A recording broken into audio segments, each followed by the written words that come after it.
Bueno, entrando ya en materia, el tema de las complicaciones en salud oral es un tema que tal vez nunca termine de abordarse y que quisiéramos siempre abordarlo cuando de una o de otra manera nos complicamos haciendo cirugía oral o ejerciendo la profesión con alguno de nuestros pacientes. Eh, no debemos descartar que los avances que tenemos en la cirugía, en cualquier nivel que la veamos, están fundamentados en todos los avances que tenemos desde 1800, con la creación de la anestesia, con todos los principios de manejo de la hemostasia, con todos los conceptos de control de infección introducidos por el doctor Lister en el Reino Unido, después difundidos en Francia y posteriormente extendidos hacia Norteamérica y Sudamérica, han permitido que cada día pues, el abordaje invasivo de los pacientes trate de hacerse de una manera más segura. Contamos hoy en día con una cantidad de imágenes diagnósticas que han avanzado tanto que nos permiten también poder tener radiología intervencionista, todo con el fin de mejorar la pronta recuperación de los pacientes y disminuir la mortalidad y la morbilidad, asociado también a todos los principios de biología molecular aplicables al área clínica y todos los nuevos conceptos de bioingeniería y de toda la percepción de nuestro concepto del ejercicio quirúrgico orientado a hacerlo en 3 o en 4 dimensiones. ¿Hacia dónde ha llevado todo esto? Hacia la cirugía mínimamente invasiva, a cualquier nivel que la estemos observando del cuerpo humano. Dentro de este parámetro, he querido traerles hoy una clasificación que hizo uno de los fundadores de nuestro departamento hace muchos años y la publicó en una revista ya no existente que se llama Tribuna Odontológica en su volumen número 2, en el número 12 de 1994, y fue el doctor Luis Alberto Campos quien fue profesor de muchos de nosotros y colegas. Doctor Campos, en su artículo, hace una clasificación en cirugía oral donde dice que podemos tener fundamentalmente 3 tipos de complicaciones: las técnicas, las complicaciones químicas y las complicaciones orgánicas. Dentro de las complicaciones técnicas, pues casi que se abarcan todas las complicaciones que encontramos en los textos, como son las complicaciones primarias o de primer orden, las complicaciones secundarias, que van divididas en un segundo, tercero y cuarto orden, de acuerdo a su tiempo de aparición después del procedimiento quirúrgico. Dentro de estas complicaciones primarias, pues fundamentalmente están las complicaciones intraoperatorias.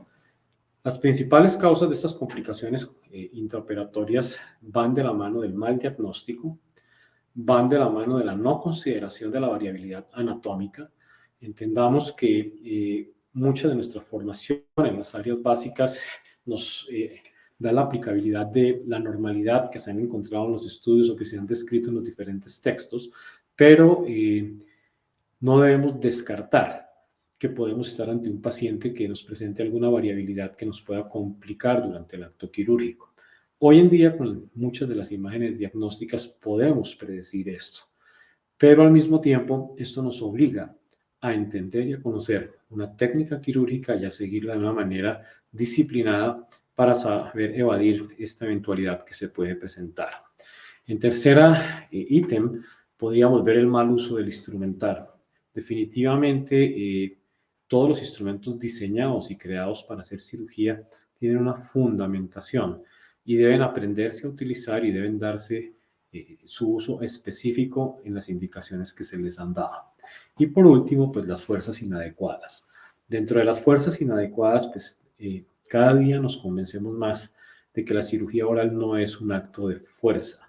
Las exodoncias, la cirugía de terceros molares, la eliminación de quistes, son procedimientos que, si se hacen de una manera adecuada, no requieren de fuerzas que nos pueden llevar a complicaciones posteriores.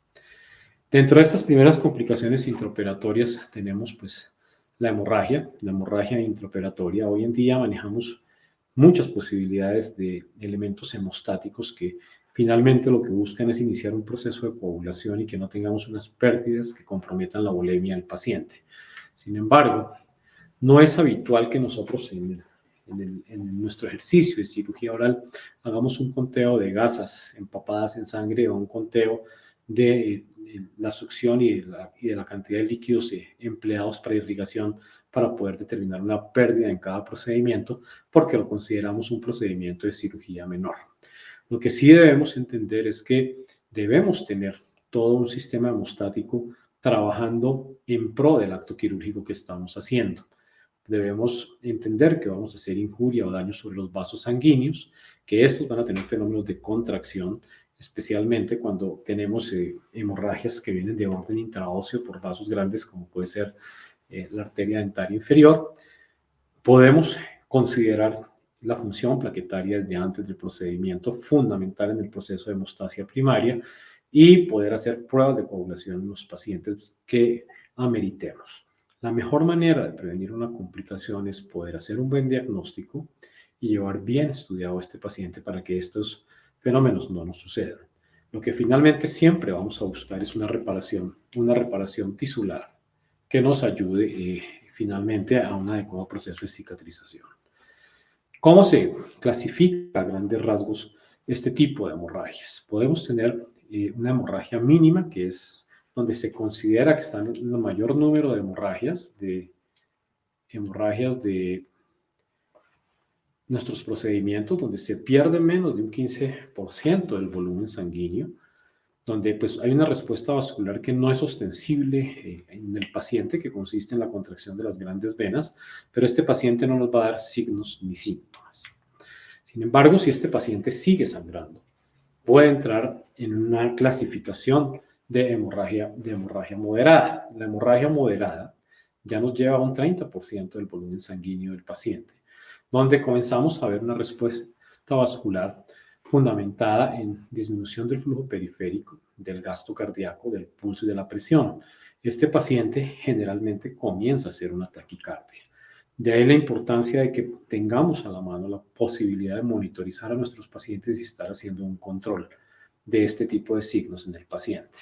El paciente finalmente nos puede manifestar sed, hipotensión, puede comenzar a hiperventilar, puede comenzar a ponerse frío y a ponerse pálido. Esto ya es un signo de alarma de que tenemos que comenzar a pensar en cómo vamos a hacer una sustitución por lo menos del volumen perdido.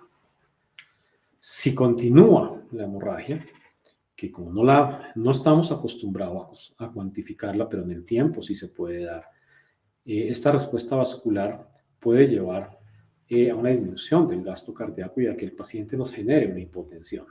Este paciente que ya lleva una pérdida del 45% puede comenzarnos a dar deterioro del estado de conciencia y disminución en el hematocrito. Ya es un paciente que va a necesitar no solamente sustitución de volumen, sino va a necesitar elementos celulares como unidades de glóbulos rojos empaquetados para su compensación.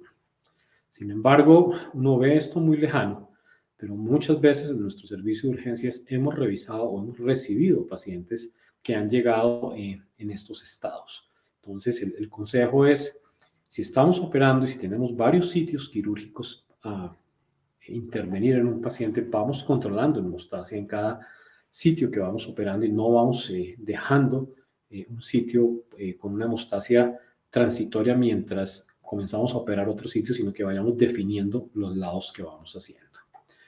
Debemos entender que en la cavidad oral pues tenemos el componente de la saliva, que es una cavidad contaminada, que desde los conceptos de Petersen está considerada como una cirugía limpia contaminada. El 90% de nuestras hemorragias ceden con una presión bien realizada. ¿Qué debemos hacer? Debemos lavar muy bien el alvéolo, retirar todos los detritus o si hay tejidos de granulación en el sitio del alvéolo, en el sitio que operamos, que generalmente son sangrantes, si los dejamos permanentes y no los retiramos, y debemos hacer una presión sostenida. El electrocauterio no es un buen consejero en cirugía oral porque podemos dañar estructuras nerviosas y dejar al paciente con un déficit sensorial posterior de una manera permanente. Tenemos muchos hemostáticos, tenemos el Sugicel, tenemos todas las gomas de fibrina, debemos tener todo esto como un armamentario para hacer el control de estas hemorragias y darle unas indicaciones absolutamente claras al paciente de hacer presión sostenida con una gasa durante un buen tiempo, de que trate de no escupir en los primeros 40, 60 o 2 horas después de la cirugía, que trate de pasarse la saliva que va a tener en la boca, que no comience a hacer movimientos de succión o de presión negativa porque va a desalojar el coágulo, y que con la lengua tampoco comience a molestarse los sitios intervenidos.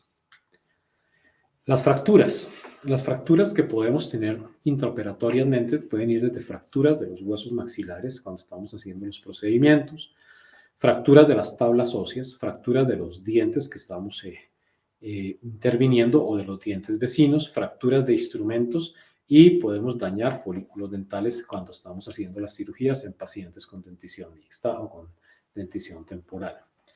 En cuanto a esto, es bien importante determinar que hay fracturas en pacientes que podemos predecir. Tenemos muchas veces casos como los que les estoy presentando, donde tenemos unas inclusiones gemelares, donde por mucho tiempo se ha quedado incluido el diente número 7 con el tercer molar de este lado izquierdo, y el paciente llega porque ya está haciendo trauma con sus antagonistas y comienza a tener sintomatología en el área. Cuando estamos preparando este tipo de casos, pues debemos tener varias consideraciones. Las primeras consideraciones es ver o no la pertinencia de la cirugía. La segunda es cuál es el sitio más seguro para hacer esa cirugía, un consultorio, un quirófano, bajo anestesia local, bajo sedación, bajo anestesia general. Perfecto, si yo decido hacer la cirugía, ¿qué debo tener para manejar una eventual complicación intraoperatoria si se fractura esta mandíbula? Las placas de osteosíntesis las debo poner antes como una barrera de protección. ¿O qué puedo planear? Secuenciar estas exodoncias, retirar primero el 8, esperar que tenga un tiempo de cicatrización y posteriormente posiblemente poder hacer la cirugía del 7 evitando que haya un riesgo de fractura. En muchos de estos casos, en casos donde tenemos la raíz muy comprometida, muy cerca del nervio dentario y del borde mandibular, hemos comenzado a realizar coronectomías en estos pacientes, donde seccionamos toda la corona y dejamos los segmentos radiculares, con unos seguimientos donde hasta el momento no hemos encontrado complicaciones asociadas. Que hemos visto que algunos de los fragmentos radiculares se desplazan, otros comienzan un periodo de reabsorción. La mayor crítica o el mayor problema que hemos tenido en estas coronectomías han sido pues nuestros colegas que muchas veces reciben el paciente para algún tipo de tratamiento, toman una radiografía panorámica y ven que hay estos restos radiculares residuales dentro del paciente y pues dicen que quién fue la persona que le hizo esta cirugía de una manera no completa. Sin embargo, el criterio de escogencia de la coronectomía lo tomamos en decisión o lo tomamos en cuenta cuando hay un alto riesgo de fractura y cuando hay un alto riesgo de dejar al paciente con una parestesia permanente.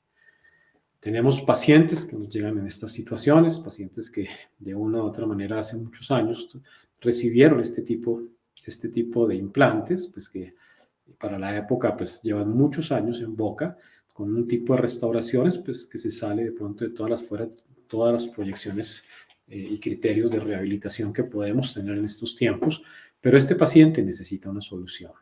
Y es un paciente que al verlo comienzo yo a pensar también, bueno, ¿cómo voy a hacer la cirugía de retiro de toda esta estructura para que yo pueda disminuir al máximo la posibilidad de fractura de esta mandíbula?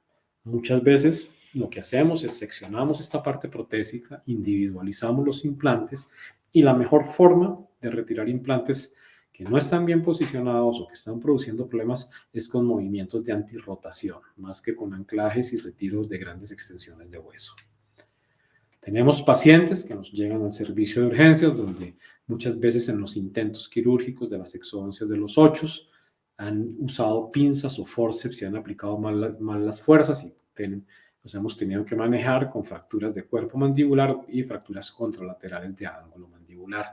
Esto hace que estos pacientes, pues posteriormente, pues, requieran de un manejo especial para que se complete este tipo de manejo quirúrgico en estos pacientes. La vecindad radicular, la lesión periodontal, es bien importante respetarla en los procedimientos quirúrgicos. Coloco la curva de SPI como algo para valorar especialmente cuando operemos pacientes de premolares con fines ortodónticos que tengan curvas de SPI invertidas.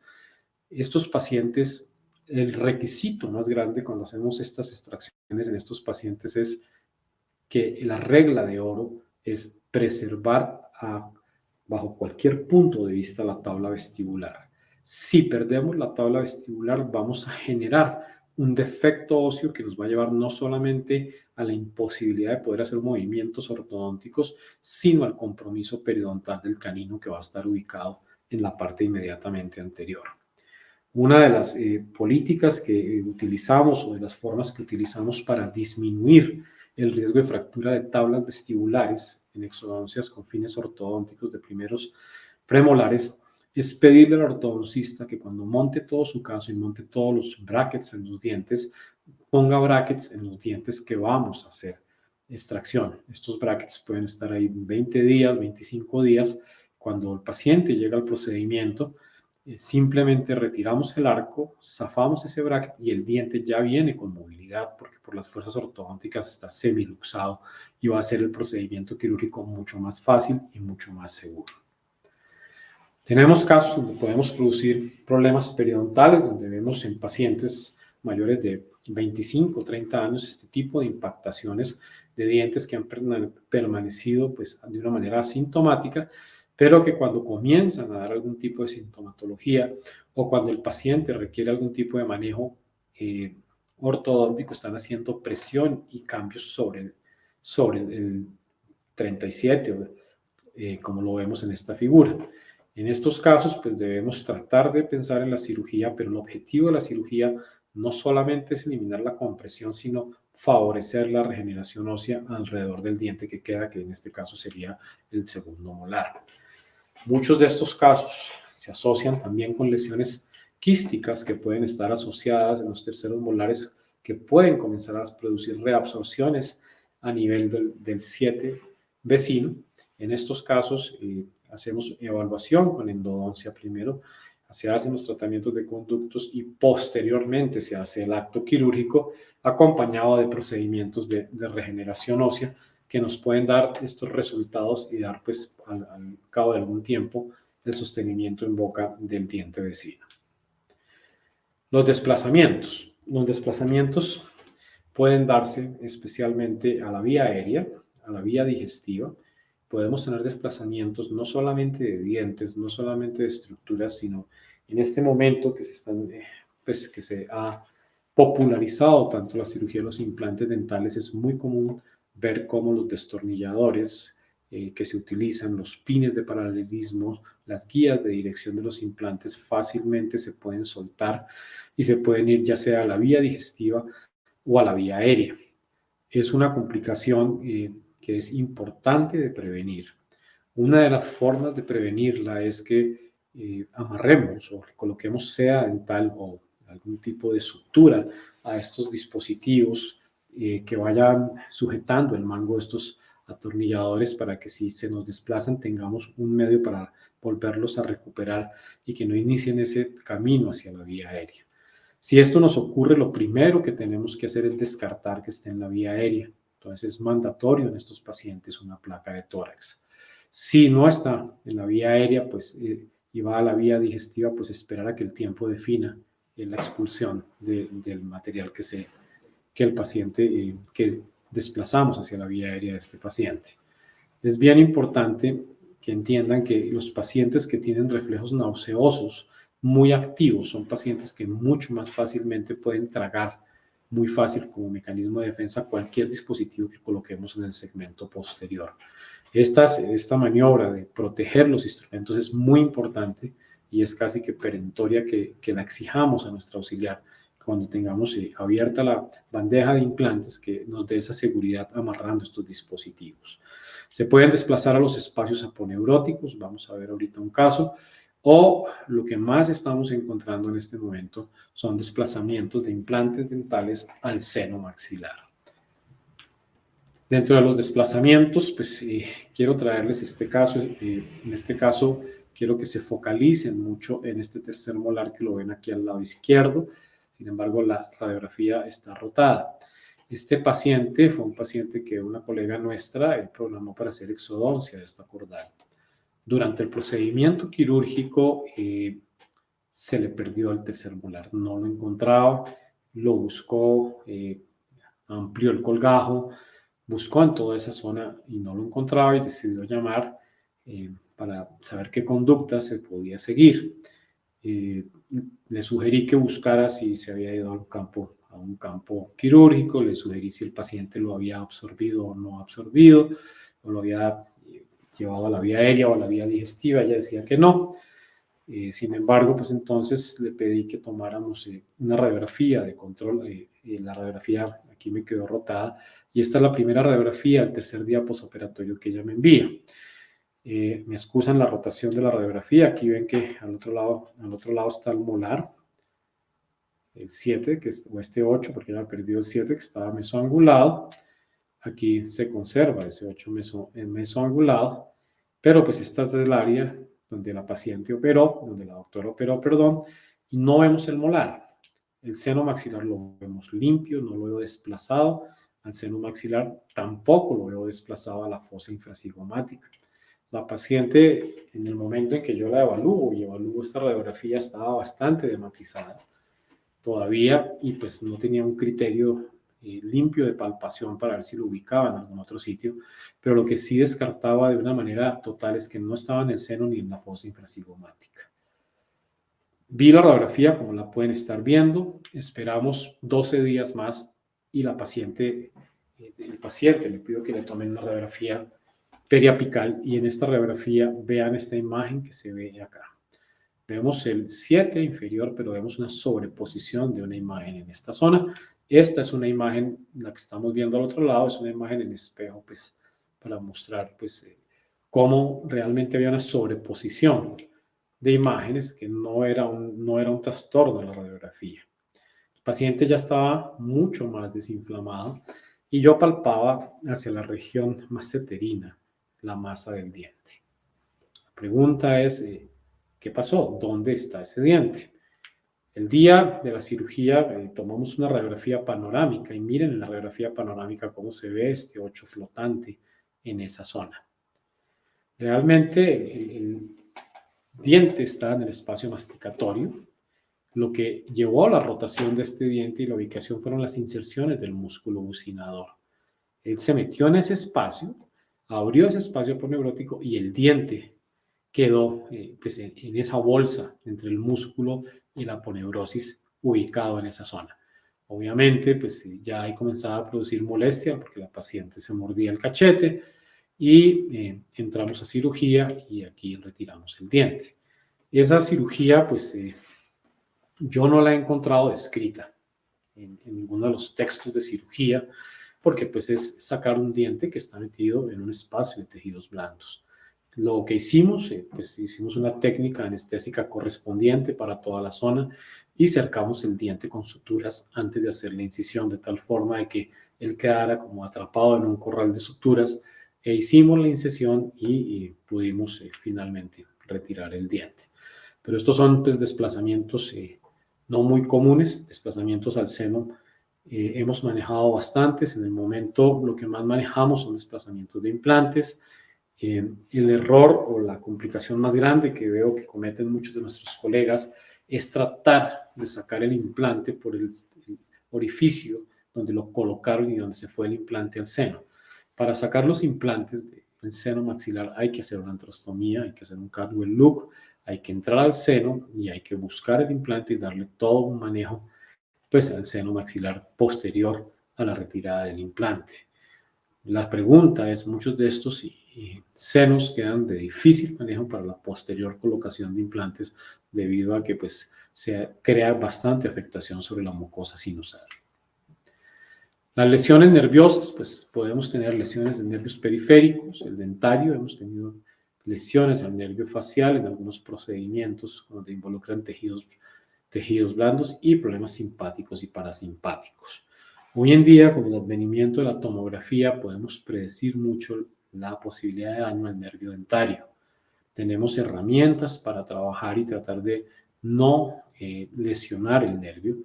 Mencionaba anteriormente que la coronectomía es una posibilidad quirúrgica que le podemos plantear a un paciente, porque muchas veces en terceros molares es imposible que le podamos garantizar al paciente en un 100% que no va a tener afectación del nervio posterior al procedimiento quirúrgico. Tenemos casos de pacientes en dentición mixta como este, donde han tenido dientes desplazados por presencias de patologías asociadas, donde pues el compromiso nervioso del paciente es bastante evidente. Debemos tratar de primero hacer el diagnóstico de por qué se desplazó ese diente, qué tipo de lesión tiene ahí ese paciente, y al eliminar el diente, que está en este momento en una inclusión o en una impactación no normal, retirarlo, disminuyendo tanto el riesgo de hemorragia, riesgo de daño al nervio y riesgo de la fractura mandibular. Aquí vemos pues, cortes donde se ve la estrecha relación con el nervio. O tenemos casos de pacientes que nos llegan con desplazamientos y con patologías asociadas, donde vemos este canino derecho, este 13, casi en el piso de la órbita. Si vemos esta imagen de una manera rápida, pues decimos, este diente algo lo tuvo que desplazar hasta allá arriba. Se encontraba en una amplia vecindad con el nervio infraorbitario, la fosa del nervio infraorbitario que está en esta zona. Y pues en este caso es un paciente que tiene una lesión quística asociada en toda esta zona del maxilar que ha desplazado el piso de la nariz, que ha desplazado el piso del seno maxilar y llevó este diente hasta allá arriba. Entonces hay que hacer el diagnóstico y el manejo completo, siempre pues conociendo la anatomía y tratando de preservar la integridad del nervio para que éste siga con todo su funcionamiento de sensibilidad adecuado. Entonces tenemos estos casos donde vemos diferentes cortes de la ubicación de las estructuras anatómicas y por eso hoy en día la tomografía es una ayuda muy grande, es asequible, se encuentra en casi todas las ciudades de Colombia y pues no podemos cometer un error por no hacer uso de este tipo de ayudas diagnósticas. Las complicaciones secundarias pues, son las que podemos tener después de hacer la cirugía y de enviar a nuestro paciente a casa. Antes de entrar en estas complicaciones, quiero pues, hacer énfasis de que las listas de chequeo que se hacen en un quirófano, que se hacen en un vuelo de aviación, son una herramienta muy importante en cirugía oral. ¿Por qué? Porque nos permite, primero que todo, una adecuada identificación del paciente, una adecuada identificación del sitio quirúrgico, una adecuada información sobre las particularidades del paciente, si es un paciente anticoagulado, si es un paciente que necesita una profilaxis antibiótica, si es un paciente que tiene alguna contraindicación con el uso de algún tipo de vasoconstrictor. Todo eso debe ir anotado en una lista de chequeo y esa lista de chequeo la podemos tener como se tiene en salas de cirugía en un tablero donde se hace la programación y donde chuleamos que todo esté adecuadamente en orden. Adicionalmente a eso, debemos tener medidas hemostáticas a la mano, no guardadas en el cajón. Debemos tener el instrumental adecuado y mi consejo es hacer cirugía simplemente a 2 manos. Es un riesgo de complicación muy grande. Si podemos contar con un ayudante quirúrgico o un asistente entrenada para hacer cirugía, estamos brindándole un marco de seguridad aún mayor al paciente. En segundo orden, pues podemos tener el edema, equimosis, hematoma, trismus, dolor articular, parestesia o parálisis y presencia de cialoceles muchas veces cuando hacemos lesión sobre zonas donde están las glándulas salivares. El edema es una respuesta que es normal en el posoperatorio inmediato, pero debe ser moderado y lo podemos ayudar a controlar con medios físicos y con la medicación del paciente. La equimosis y el hematoma también deben ser evaluados en su evolución. Un hematoma es un caldo de cultivo importante. Debemos ver si es o no disecante o si se estabilizó. Entonces hay que hacer una evaluación del paciente. Si el paciente nos llama en este posoperatorio y nos dice me siento demasiado hinchado, estoy muy morado, estoy muy rojo, es importante que lo veamos o que por lo menos el paciente nos envíe una foto por WhatsApp y nosotros consideremos si es un hematoma que está en aumento y no le demos un tiempo para que esto después se pueda convertir en una complicación mayor. El trismos y el dolor articular pueden manejarse. La parestesia, pues podemos hacer una ayuda con manejo farmacológico, pero pues en muchos de los aspectos podemos predeterminarla si tenemos un buen diagnóstico y buenas imágenes. Hemos tenido casos de este tipo en donde paciente diabético, un paciente inmunocomprometido, que le realizaron una serie de exodoncias inferiores y llega al servicio de urgencias con este cuadro que no es propiamente un hematoma. Fíjense que no es tumefacto, no es brillante, tiene una extensión que es atípica porque coge el labio superior, va hacia toda la región parasinficial. Este es un paciente que no nos desarrolló una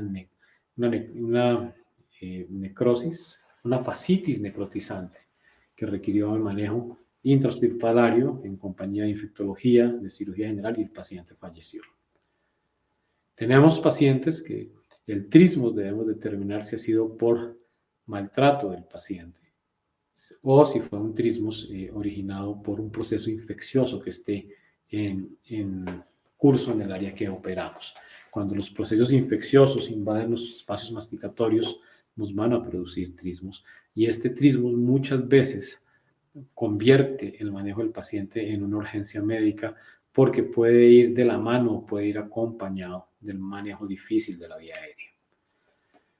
De tercer orden, o sea, después de 48 horas, pues podemos tener pacientes con alveolitis y pacientes con inicios ya de procesos infecciosos. Dentro de la alveolitis, llamada también como alveolo seco, como osteitis, pues se sigue pregonando la triada de factor predisponente para que esta suceda.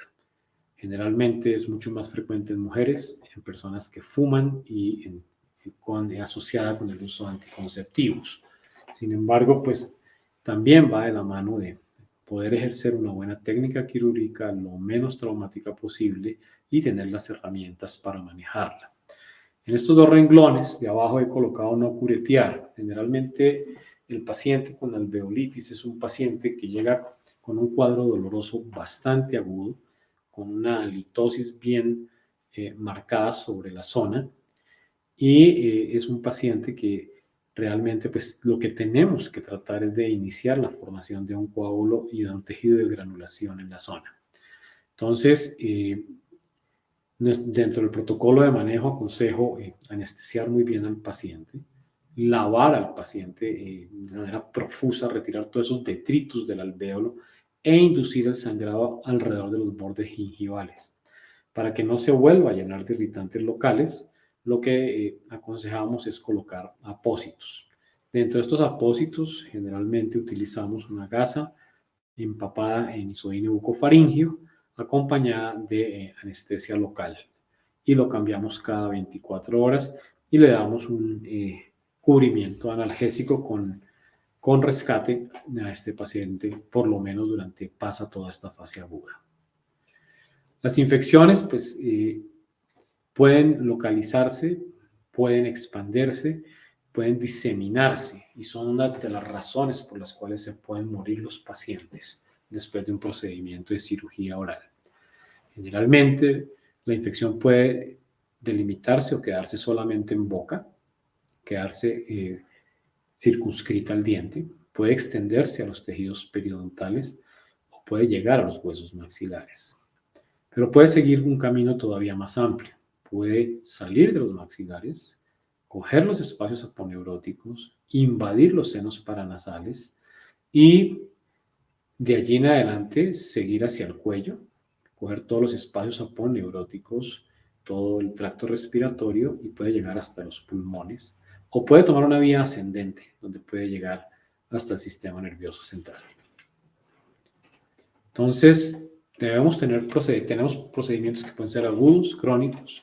Debemos entender que pues, el paciente inmunocomprometido es un paciente que mucho más fácilmente se nos puede complicar.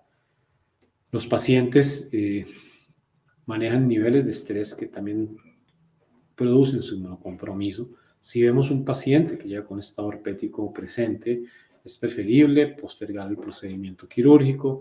Si vemos pacientes que tienen focos sépticos muy presentes en boca, es preferible erradicar esos focos en primera instancia antes de la cirugía. Y pues vuelve y coge algo de importancia la variabilidad anatómica, porque es esta variabilidad la que favorece o impide la diseminación de un procedimiento quirúrgico o de una infección, perdón, que se origine en un procedimiento quirúrgico. Entonces vemos que las infecciones pueden ir desde estados de pericoronitis. Las pericoronitis no solamente están asociadas con los terceros molares, están asociadas con la erupción de los molares permanentes en los niños. No aconsejamos el manejo quirúrgico de estas pericoronitis en estado agudo. Al paciente hay que darle inicialmente un manejo antibiótico, un manejo analgésico y tratar de eliminar el trauma sobre esa zona. Generalmente, si es a nivel de 8, generalmente si el 8 contralateral está erupcionado, generalmente este diente comienza a producir irritación sobre la encía de ese tercer molar. Muchas veces colocamos planos de mordida hechos en acrílico o con un desprogramador anterior y sacamos de que cuando el paciente ocluya y produzca dolor sobre esa zona y el paciente disminuye la sintomatología de una manera muy rápida. Y contemplar, cuando ya podamos hacer el acto quirúrgico, la exodoncia del antagonista debe contemplarse o tenerse en cuenta para el procedimiento. Pacientes con problemas periodontales, con caries profundas, pues en un paciente inmunocomprometido, esta es la puerta de una infección que puede alterar o puede comprometer la vida de un paciente. Entonces ya lo veíamos en forma ascendente, podemos tener infecciones periorbitales que pueden fácilmente llegar a un absceso cerebral o a una trombosis del seno cavernoso. Hacia abajo, pues pueden comenzar a irse hacia el cuello, producir la angina de Ludwig, que ya sabemos que estas anginas de Ludwig y toda esta diseminación, pues requieren de la hospitalización y el manejo hospitalario urgente de estos pacientes, donde muchas veces la prioridad, o casi siempre la prioridad, es mantener la vía aérea permeable de este paciente y ahí iniciar o seguir con todo el manejo quirúrgico y médico quirúrgico de estos pacientes. Los pacientes inmunocomprometidos, afortunadamente no muy comúnmente vemos fascitis decretizantes. Hay pacientes que pueden llegar a mediastinitis o pueden producir la enfermedad de Lemierre. Otras infecciones pueden comenzar a dar manifestaciones, especialmente infecciones crónicas en piel y en huesos largos. Entonces, es importante que ese manejo de la infección sea oportuno y sea adecuado en el sitio donde remitamos el paciente. No comencemos a jugar con los antibióticos y cada día estarle cambiando el antibiótico al paciente. Si vemos que el proceso infeccioso del paciente no mejora, remitámoslo a un medio hospitalario donde comience a ser manejado de una manera mucho más integral.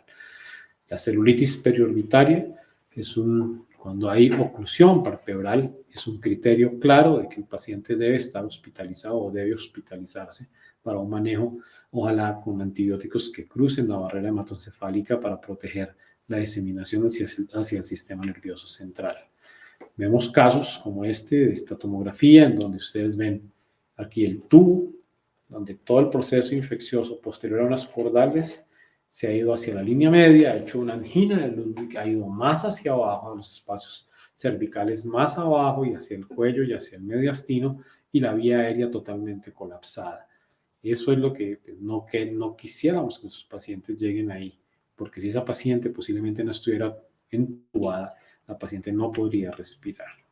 Entonces son pacientes que manejamos hace muchos años, cuando estábamos todavía en el Hospital San Juan de Dios, donde se tuvo que hacer muchas entradas a quirófano a drenar todos los espacios de esta paciente, manteniendo todo su soporte hemodinámico y toda su vía aérea permeable hasta que la paciente pudo salir del estado infeccioso agudo y se pudo controlar la infección.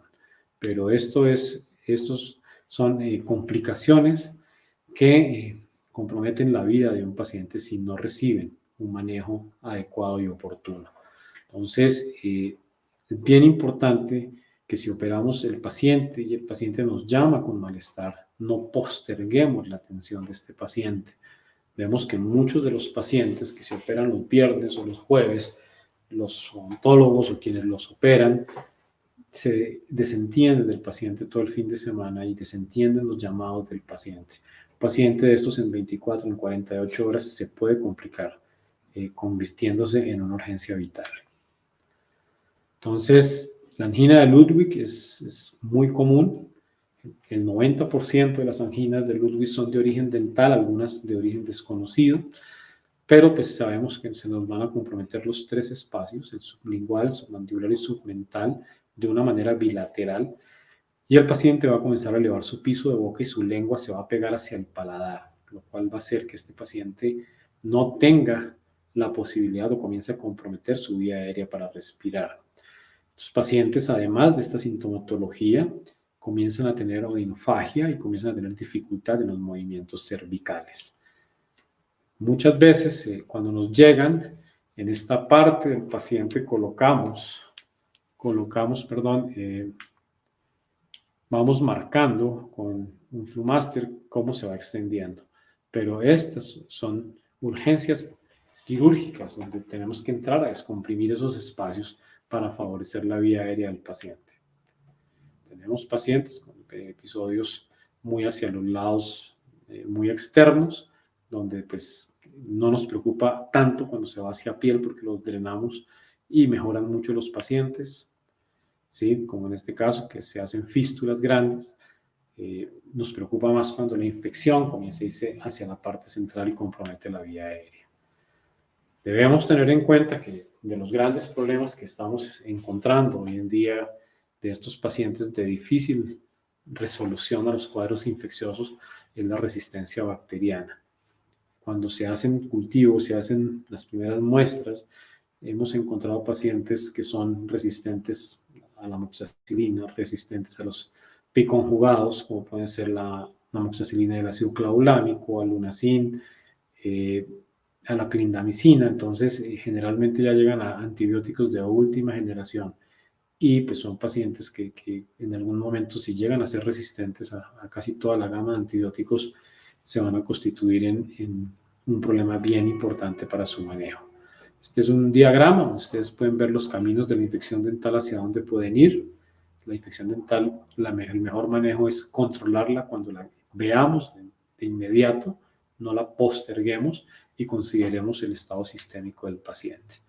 Entonces, hay principios de manejo, la historia clínica es bien importante, los signos vitales nos van a dar una luz de cómo se está comportando el paciente, los exámenes paraclínicos también, diferenciar los estados celulíticos de los abscesos.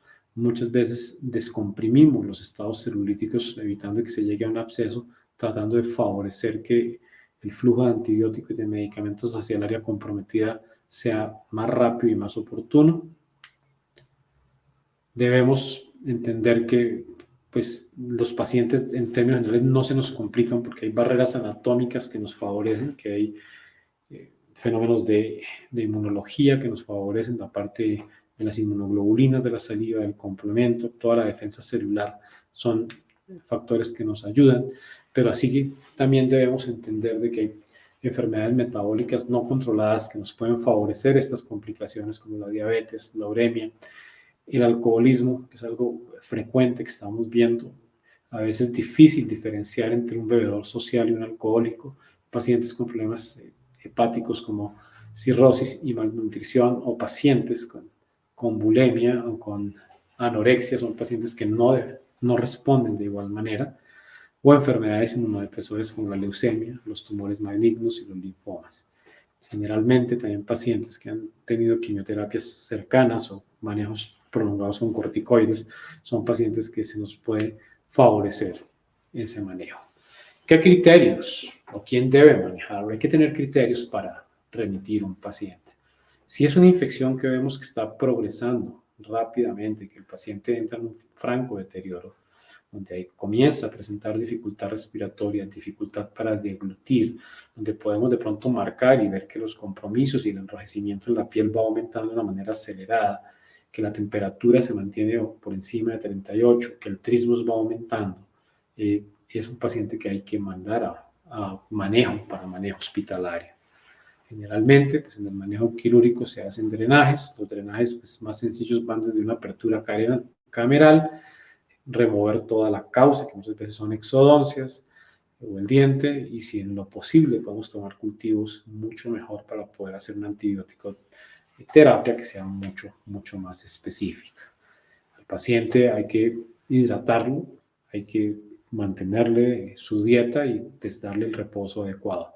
La prescripción anatómica, antibiótica, pues darla de la mano. En el hospital trabajamos con infectología al lado y hacemos pues el manejo antibiótico en conjunto con ellos, donde pues los usamos en infecciones agudas, en inflamaciones difusas, en compromisos, cuando hay paciente con compromiso de las defensas, cuando ya siempre hay un compromiso del espacio aponeurótico, de pacientes con pericoronitis o pacientes con osteomielitis.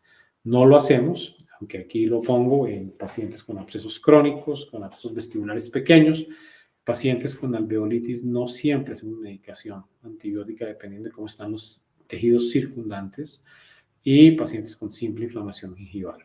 Muchas veces pues, sí se inicia con una terapia empírica del amplio espectro, o el paciente ya llega con una terapia iniciada, pero pues tratamos de especificar qué tipo de microorganismos están. En las complicaciones de cuarto orden, pues hay desórdenes en la cicatrización, contracturas y dehiscencias. Ya no se ve esto, pues se veían pacientes. Este es un caso que compartió el doctor Powells hace muchos años, de una complicación exodoncia de terceros molares, que se pudo manejar y se pudo pues, llevar a una resolución. Debemos también hacernos finalmente una pregunta: si la cirugía que vamos a hacer en nuestro paciente es pertinente o no es pertinente.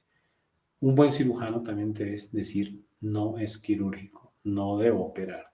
Debemos poner en una balanza el beneficio y la posibilidad de complicaciones del paciente. Entonces debemos ver si realmente las indicaciones quirúrgicas para ese paciente son claras y si van a mejorar su calidad de vida. Y eso versus la posibilidad de complicaciones que puedan presentarse. Entonces, este es un caso de hace muchos años en donde ingresa este paciente. Ustedes, pues, si tienen buen ojo clínico, ya pueden comenzar a hacer un diagnóstico de cuál puede ser la entidad de base de este paciente. Esta es su radiografía panorámica. Es un paciente con una disostosis cleidocranial de una penetrancia del 100%, donde tiene todos los dientes incluidos. Los sacamos todos, los dejamos. ¿Cómo lo manejamos? Estos casos los hemos ido manejando y solamente hemos ido muchas veces haciendo cirugía de los dientes que van dando sintomatología. Por último, quiero que vean este caso. Este es un caso de un paciente que no quisiera estar muchas veces en el cuerpo de él. Es un paciente que le iniciaron un manejo de una anomalía dentofacial a muy temprana edad, lo operaron en crecimiento, le hicieron una osteotomía Lefort de avance y un retroceso mandibular con las osteotomías verticales extraorales, pero el paciente no había terminado de crecer. O sea, es un paciente que cuando vienen a la consulta, vienen consultando porque querían que se hiciera exodoncia de los molares, pero el paciente ya era clase 3 nuevamente, y vemos pues, que ya habían disminución de la longitud de radiculares de varios dientes, ya el paciente con problemas de parestesia en la mandíbula y con unos terceros molares pues, en una posición difícil.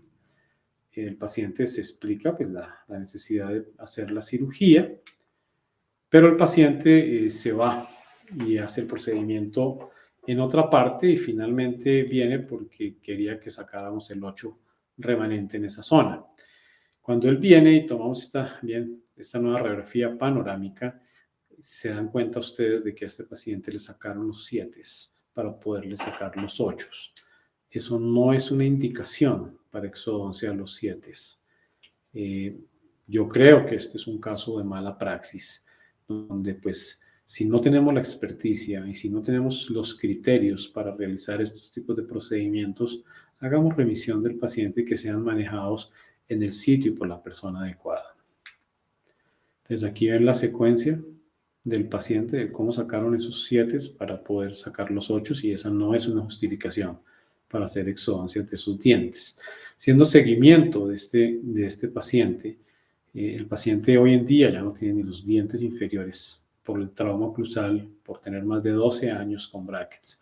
Entonces, pongo el caso y pongo la reflexión porque yo creo que debemos tratar de hacer los tratamientos adecuados, no sobretratar pacientes con fines adecuados, logrando resultados que sean asequibles y entendiendo las necesidades de los pacientes. No todos los pacientes quieren tener perfiles rectos o ser clase 1. Si un paciente está feliz con alguna desviación de este signo de normalidad que tenemos que respetar eso.